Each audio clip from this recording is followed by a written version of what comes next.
Tatawid sa Mandaue-Mactan Bridge sa Cebu, pagdating sa isla ng Lapu-Lapu, sa gitna ng mga pabrika at mga bahay sa Barangay Paho, may bakanting lote sa gilid ng tulay na kung titigang maigi, doon lang mapapansin ang butas na ito. At sa loob daw nito, may natatagong kayamanan.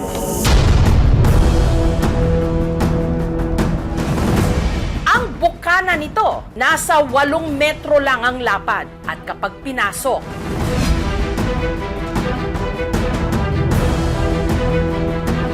may 2 itong lagusan na parehong may 13 baitang pababa. Pagkalagpas ng makipot na daan, pagdating sa baba, may napakalawak na bulwagan. Dito, may mesang gawa sa bato. Sa sahig naman ng kuweba, may pormang tatsulok. Nasa dulo, may parang bathtub. Habang sa loob naman ng tatsulok, may 2 balon. Ang balong hugis bilog, nasa 4 feet ang lalim. Habang ang balon na hugis parisukat, 1 foot lang ang lalim.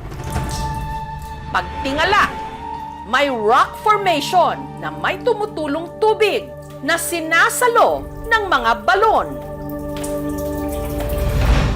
Ang mag-asawang Renato at Lorna na nakatira 300 metro lang mula sa kuweba, araw-araw bumababa rito para mag-igib. Panghugas, panglabaon, panghilo. Hindi na siya madulas at hindi makati. Puting-puti ang labahan. Magtiis na lang kasi walang tubig doon sa tinitirahan namin. Si Jasmine, ang caretaker ng kuweba na siya ring araw-araw na naglilinis sa loob. Kasi yung mga tao, minsan naliligo sila, itinapon nila yung mga sachet ng shampoo. Ako yung naglilinis talaga. May bahay naman daw noon si Jasmine, pero dinimolish ito noong 2021.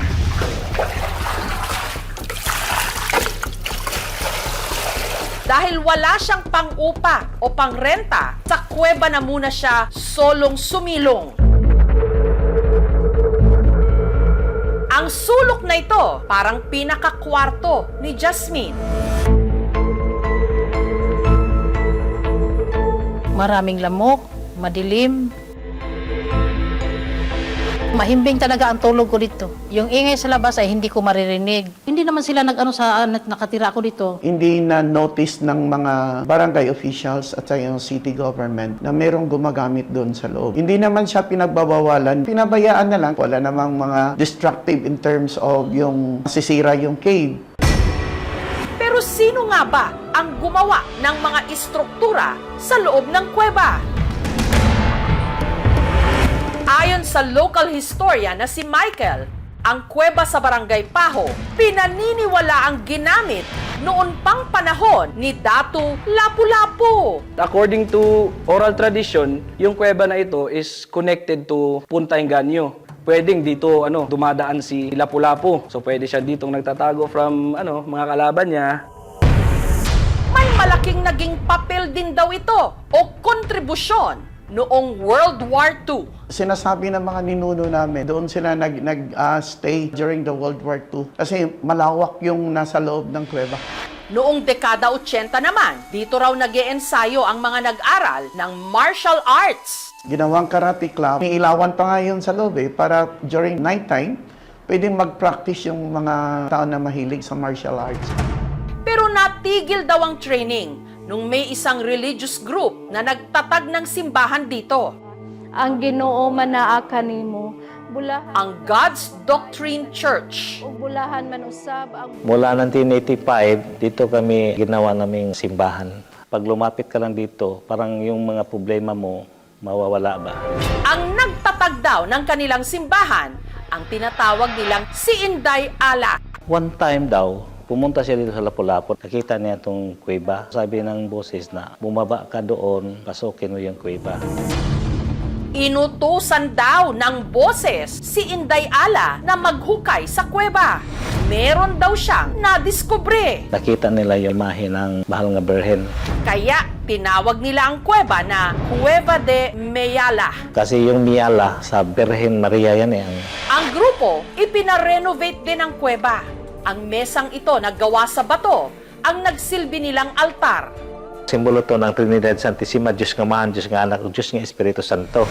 Habang ang hinukay nilang balon at pinagawang bathtub sa dulo ng tatsulok, may tubig daw na di umano milagroso. Yan gumagaling. Tapos yung iba naman na alam nila na nakakagaling, di sinubukan nila, tapos gumaling naman sila. May mga studies po na nagsasabing yung carbonate pwedeng makatulong sa ating mga balat. Ngunit kung yung mismong kuweba po na pinanggagalingan ng tubig ay hindi pa natetest, hindi po talaga natin malalaman kung siya ay safe para sa tao. Pero merong ibang haka-haka. There's some speculations that they're doing some treasure hunting. Front lang yung religious group. Kasi yung mga Hapon dati, napunta sila dito, may mga bit-bit sila na warlords. Yung isip ng mga tao, pagpunta nila dito, sa kuweba talaga tinatago. May nahanap na bang kayamanan sa kuweba? Walang na-divulge na information na meron talagang nakuhang mga treasures. Kwento-kwento lang. Wala talagang nakukuhang presyo dito. Pero ang talagang kamangha-mangha raw sa kuweba, meron ritong 3 lagusan na kumukonekta sa iba't ibang bahagi ng probinsya. Ang lagusang ito, nasa 11 kilometers ang haba at ang labasan nito, Barangay Punta Engaño. Kung iisipin natin, pwedeng dito dumadaan si Lapu-Lapu galing Engaño kasi adjacent lang sa Mactan.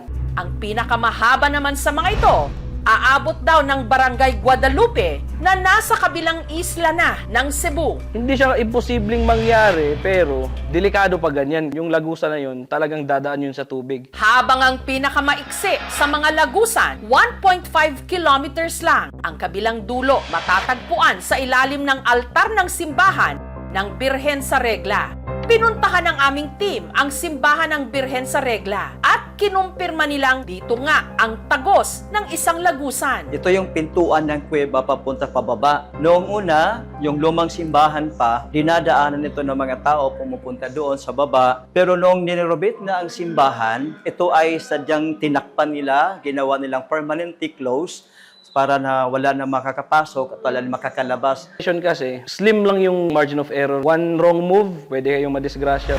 Kaya ang bukana ng lagusan, sinimento. To prevent casualties sa mga magtatangkang mag-explore ng cave. Taong 2011 naman, ipinasara ang kuweba matapos mabili ng isang pribadong kumpanya ang lupang sakop nito. Pero patuloy ngayon ang negosasyon ng local government unit ng Lapu-Lapu para formal na itong ibigay sa kanila.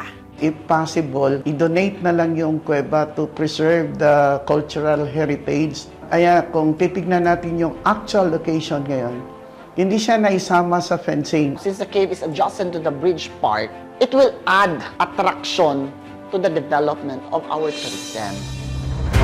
Napakarami pa rin talagang pwedeng madiskubre sa ating mga bayan-bayan.